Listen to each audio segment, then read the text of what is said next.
बहुत धन्यवाद सर आपका। बुंदेलखंड की धरती को सबसे पहले नमस्कार।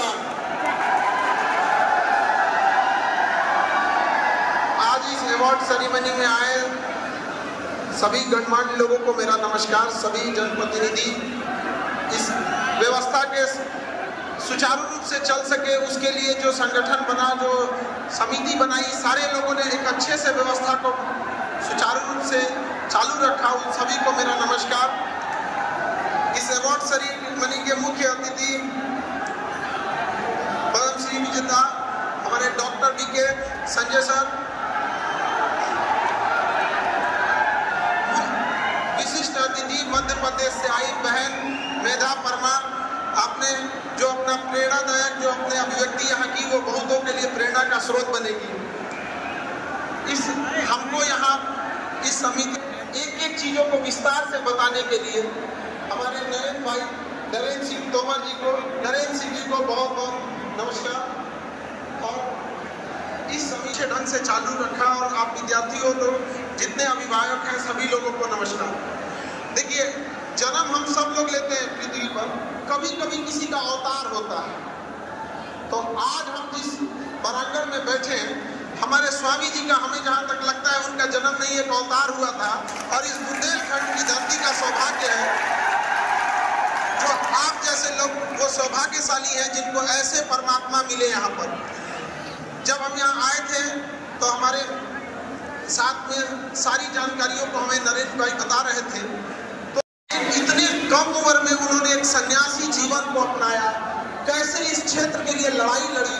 और उस समय जिस समय लोग रोटी कपड़ा मकान को ही सब कुछ समझते थे, पेट भर अनाज हो जाए वही समझते थे, उस समय उनकी सोच इतनी दूरदर्शी कि जितना बड़ा विद्यालय महाविद्यालय खड़ा कर दिए, आज के समय हम और आपके औकात के बाहर की चीज है, ये उस समय वो करके गए थे।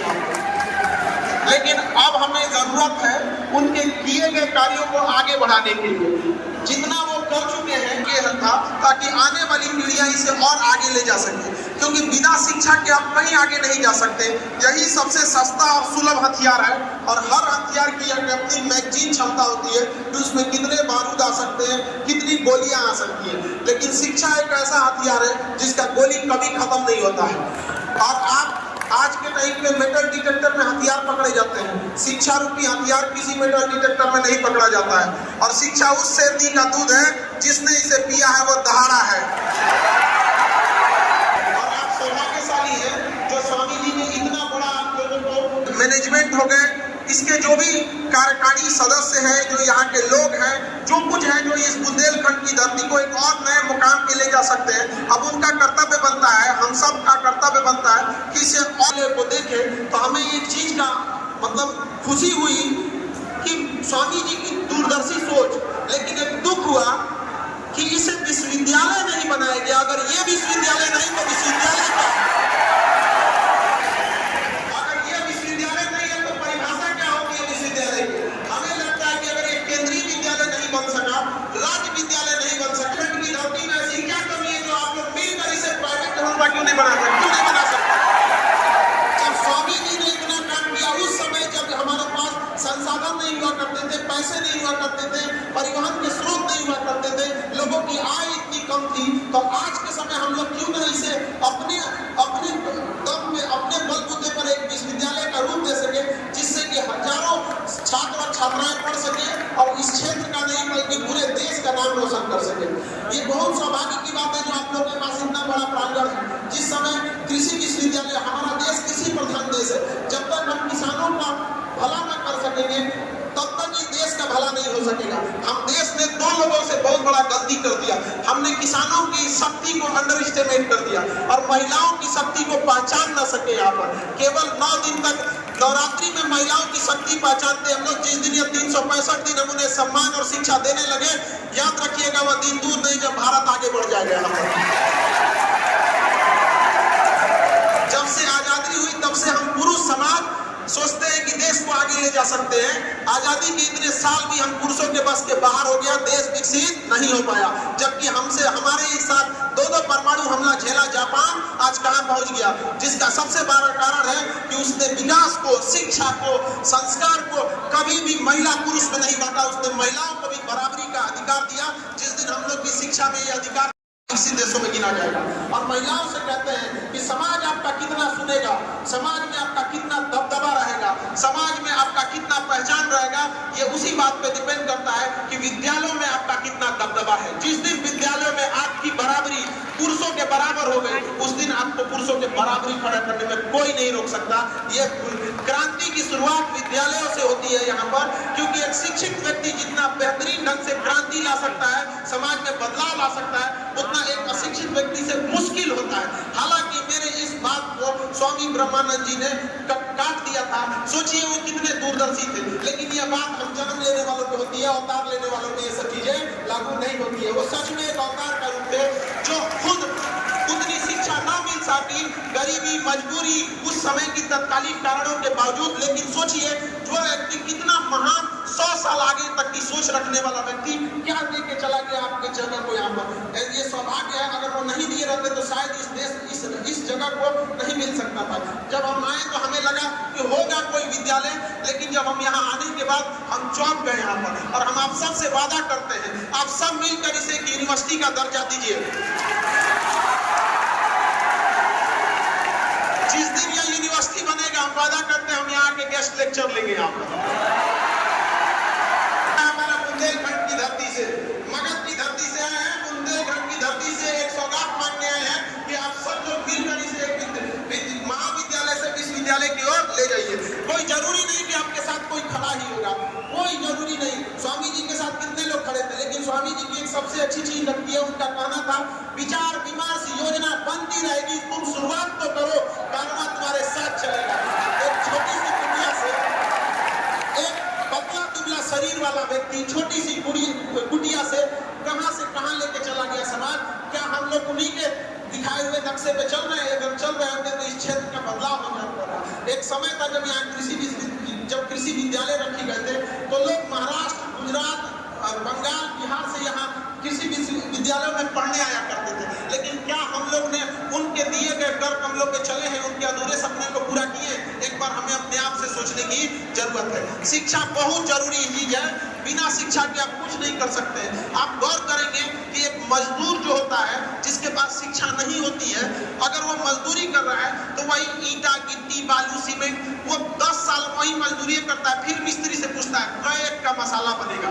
लेकिन हम आपसे कहते हैं, आप अगर पढ़े लिखे हैं ना, अगर कारणवश कभी मजबूरी में अगर आपको मजदूरी करना पड़ जाए ना, तो 6 महीना मजदूरी करेंगे, 6 महीना बाद आप मिस्त्री बन चुके रहेंगे।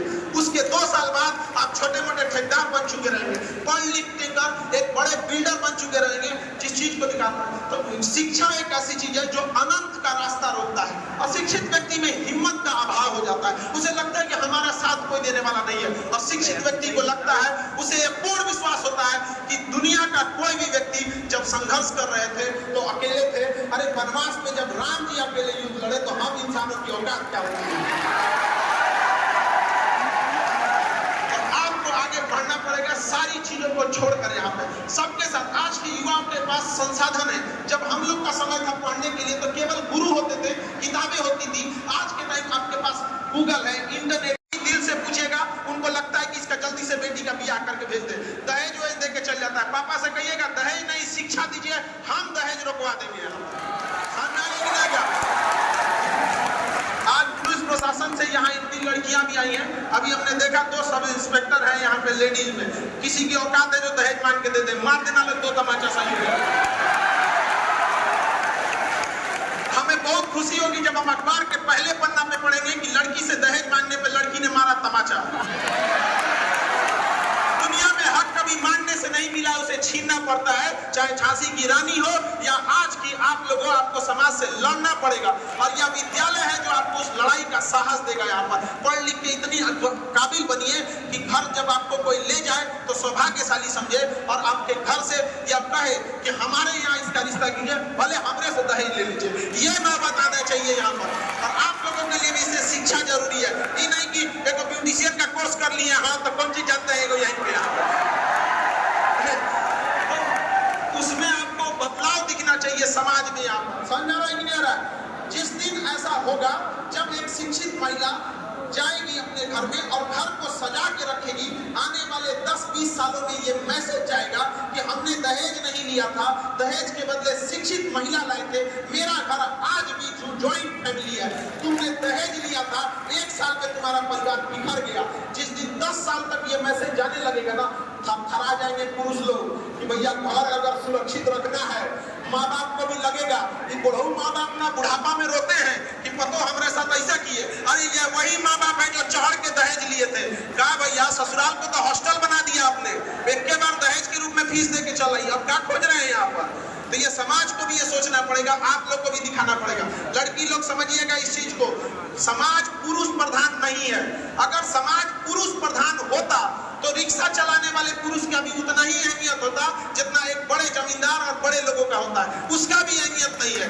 समाज, आज का समाज पैसा प्रधान हो गया है और समाज घुमा के आपसे ये कहता है कि तुम पढ़ो नहीं। अरे पढ़ाई छुड़वाना उसका इरादा नहीं है, इरादा तो है कि पैसे से कंट्रोल छुड़वा देना। जिस दिन जॉब होगा ना उस दिन उसको भी लगेगा कि ना मतलब इसको नहीं बोल सकता। और माँ बाप से भी कहते हैं, गार्जियन से भी, अपनी बेटी को इसलिए मत पढ़ाइए कि उसे नौकरी कराना है, बल्कि इसलिए पढ़ाइए कि कभी खुदा न खास्ता किस्मत खराब हुआ, उसे ऐसा घर मिल गया कि उसे सड़क पर आना पड़े तो दूसरे के यहाँ जाके बर्तन न मांजना पड़े, वो अपनी काबिलियत पर अपने बाल बच्चों का अपना शेष जीवन सम्मान के साथ जी सकेगा।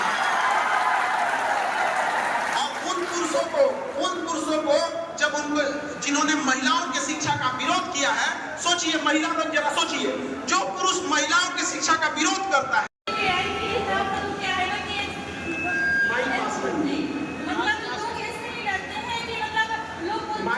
हाँ सर, वो मैं आपके सम्मान के लिए मतलब ऐसा होता है कि थोड़ी आवाज छप जाती है, बट सर ये है कि वो मैं जिस लाइब्रेरी में पढ़ती हूँ वहाँ पर काफी लड़कियाँ हैं जो अभी तक केस हुआ है,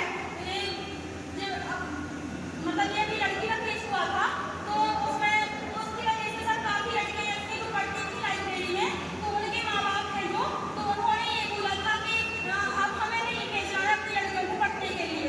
तो वो लड़कियाँ मेरे साथ पढ़ती थी, मोस्टली मैं भी हूँ उसी में शामिल, तो वो लोग ये बोल रहे थे कि हम अब नहीं पढ़ाएंगे अपने बच्चों को, क्या फायदा है ऐसी एजुकेशन देने का। तो उन लोगों को फीस देते भी थे उनके माँ बाप अपने बच्चों को पढ़ने के लिए, वो भी नहीं देते हैं। अब वो कहते हैं कि अब नहीं देना है पढ़ने के लिए, ना पढ़ने से कुछ होता है, तो उन लड़कियों की पढ़ाई भी मोस्टली रुकी, जबकि उस लड़की ने TCS का 3+ मैथ्स भी निकाल चुकी है वो लड़की, वो बालक थी, और उसकी शादी भी कर दी है इस टाइम पे, और अब वो चली भी गई है। मोस्टली हमें सेम 2 लड़कियाँ और हैं, मैं भी हूँ उसी में, तो अब फैमिली भी ऐसी हो गई है कि वो लोग नहीं सपोर्ट कर रहे हैं। तो मोस्टली मैं भी अपने घर से बिना बोलती कि भाई मुझे लोग जाना है, मैं ये बात सामने जरूर रखूंगी।